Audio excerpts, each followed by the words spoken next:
Glórias a Deus. Nós vamos ler alguns textos.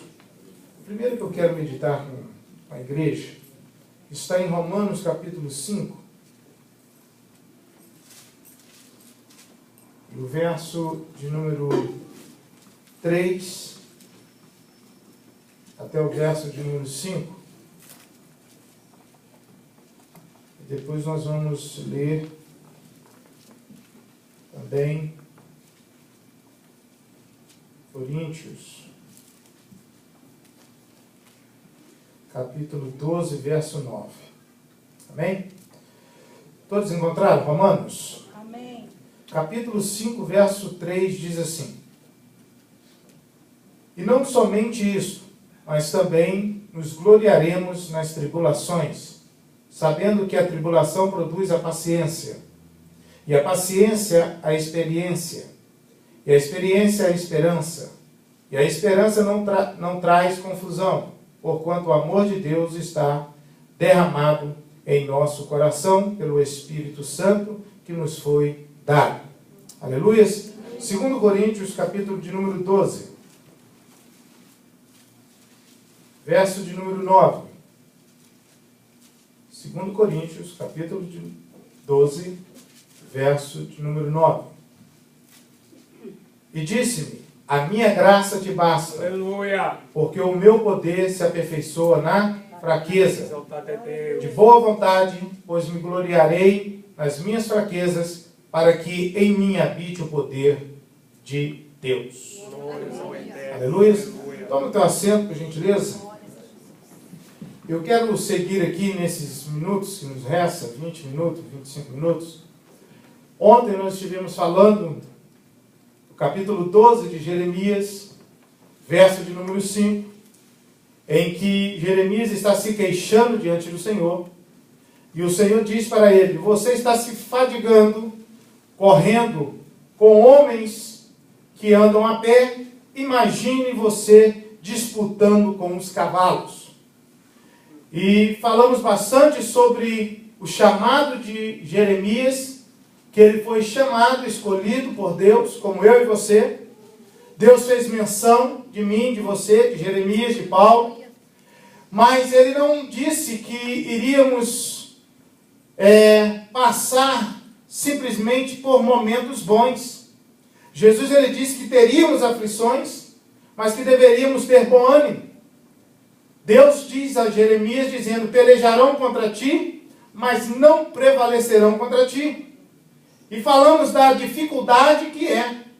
E eu sei que você enfrenta a adversidade, e a palavra de ontem, como é a palavra de hoje, é para encorajar você, é para animar você e para dizer para você que você está na academia de Deus, e as provas e as lutas faz parte desse processo de que Deus quer conduzir você, desse processo que Deus vai trabalhar comigo e com você, para que você venha obter as vitórias.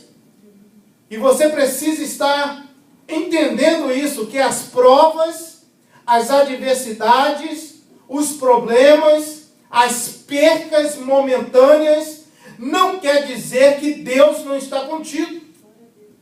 As provas, os obstáculos, os desertos, os momentos de crise, de choro, de lágrimas, de solidão, não quer dizer que Deus te abandonou. Você é escolhido, mas você precisa passar por essas situações, porque o que Deus tem para você é algo grandioso lá na frente. Então não fique triste, não fique de cabisbaixo, não fique pensando que Deus te abandonou, não fique buscando entender ou compreender, ou se queixando como Jeremias fez diante do Senhor. Jeremias chegou a pedir a morte. Jeremias, ele amaldiçoou até mesmo o ventre da mãe dele, a pessoa que deu a notícia para o pai dele que ele iria nascer. E às vezes a dificuldade ou a adversidade é tamanha, é tão intensa os problemas sobre a minha e a tua vida, que às vezes nós ficamos assim, desnorteados, sem entender o agir de Deus.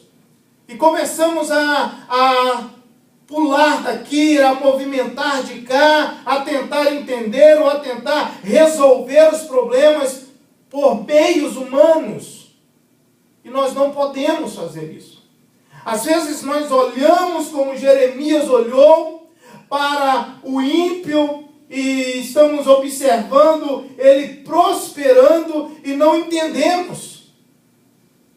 Nós que estamos guardando a palavra, estamos meditando na palavra, estamos buscando a santidade dia após dia e às vezes as coisas não mudam. O barco continua entrando água. A adversidade é muito forte. As coisas parecem que não mudam, mas é momentaneamente. Todos nós passamos por crise. Todos nós enfrentamos um dia difícil. Se nós formos olhar para a vida de Mefibosete, um menino que não era culpado dos erros do pai, não tinha problema com os erros do avô, porque até mesmo o pai tinha vida com Deus, era amigo de Davi, mas o avô não, Saul não. Se olharmos para a vida de Mefibosete, um menino jovem, em que em um belo dia ele perde o avô, perde o pai, e ainda fica coxo, quebra as pernas, porque a sua ama, a sua babá tenta fugir com ele, para proteger crises, situações adversas. Mas mesmo ele caindo, Deus se lembrou dele. E eu quero dizer para você que Deus, Ele não se esqueceu de você. No meio dessa tribulação, Ele está trabalhando, está produzindo em você paciência, em que às vezes nós não temos. A escola dominical falou sobre isso. Às vezes nós não queremos esperar. E o Senhor disse aos seus discípulos ali no Pentecostes: vocês precisam esperar até que do alto vocês venham ser revestidos de poder e de glória. Você precisa esperar o momento certo. Você tem que entender que Deus tem um momento certo para mudar essa história. E que você não pode desistir. Você não pode parar. Você não pode jogar a toalha. Você não pode parar na beira do caminho. Você tem que seguir caminhando. Você tem que seguir exercitando. Porque, como eu disse ontem, as lutas e as provas são obstáculos que surgem em que Deus está trabalhando conosco. O deserto é um tempo, é um momento, mas é necessário na minha e na tua vida. O silêncio dói, mas é necessário na minha e na tua vida. É Deus trabalhando conosco. É Deus que te conhece trabalhando com você. Às vezes Ele nos leva assim para o deserto, mas no deserto tem provisão dEle. No deserto tem maná do céu. No deserto tem água fresca. No deserto tem proteção. Mas está no deserto. E às vezes nós não entendemos. Nós achamos que Deus ele tem que mudar a nossa história assim. Eu voltei para os seus caminhos, eu estou no teu caminho, e o Senhor é obrigado a mudar a minha história. Negativa. Misericórdia, Jeová.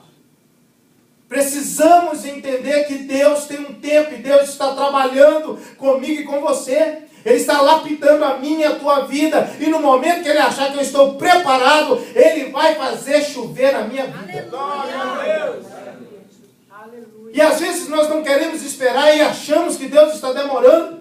Pedro diz, João diz, Paulo diz, achamos que a promessa está demorando, temos ela como tardia, mas a palavra do Senhor diz que o Senhor não tarda. O Senhor não falha, meu irmão. Aleluias. Nos momentos mais difíceis da tua vida, se você olhar e buscar aí na tua memória, você vai ver que Deus esteve presente. Glória a Deus. Você está aqui hoje porque ainda há esperança para você. Você está aqui hoje porque Deus ainda tem uma obra na tua vida. Aleluias! E essa prova, essa situação, não é para você ficar se queixando, é para você aguentar firme, porque Deus vai entrar nessa situação.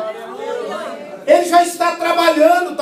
você não está vendo. Talvez eu não estou vendo a mudança. Pastor, eu não estou vendo a mudança do esposo. Eu não estou vendo a mudança da esposa, ou do filho, ou aqui a minha situação na América. Mas não importa, não necessita você ver. Você precisa crer que Deus é poderoso para fazer. Você precisa simplesmente crer, porque tudo é possível àquele que crê. Eu creio, você crê, e assim Deus vai fazer acontecer na minha e na tua vida.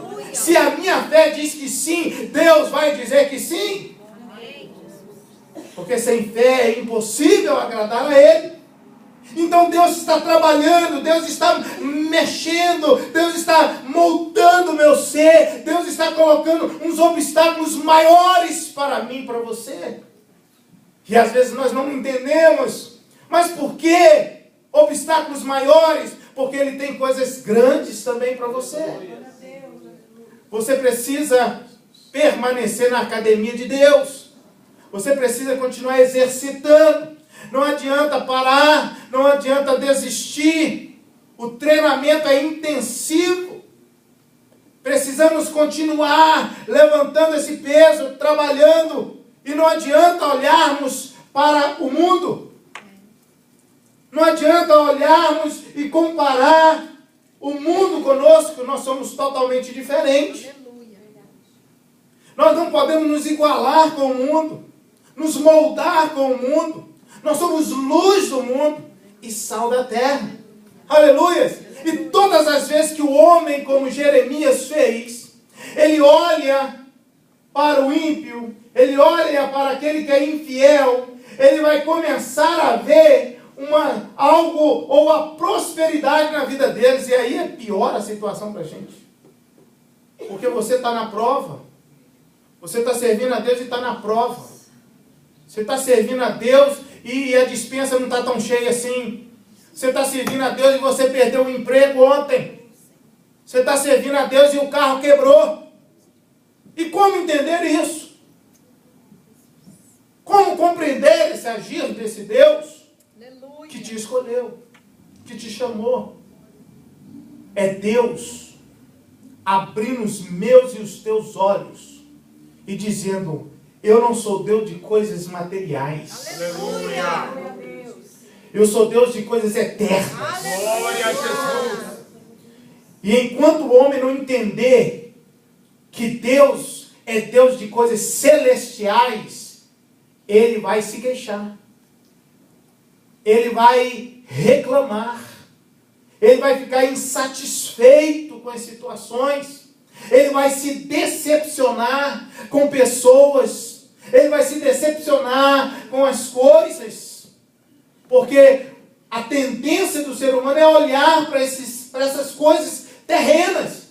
E lá em Colossenses, capítulo 3, verso 1 até o verso 3, fala que uma vez que eu ressuscitei em Cristo, que eu estou em Cristo, que eu sou uma nova criatura, eu tenho que buscar as coisas que são de cima, aonde Cristo está assentado à destra do Pai. Aleluia! E se eu morri para o mundo, eu não tenho que cobiçar as coisas do mundo, mas as coisas celestiais. O meu tesouro e o teu tesouro está no céu. Aleluia! Aonde a traça, aonde a ferrugem, nada vai corroer. Não tem ladrão para roubar. Aleluia! Não tem ladrão para roubar. E às vezes nós olhamos, irmãos, a nossa situação e ficamos indignados.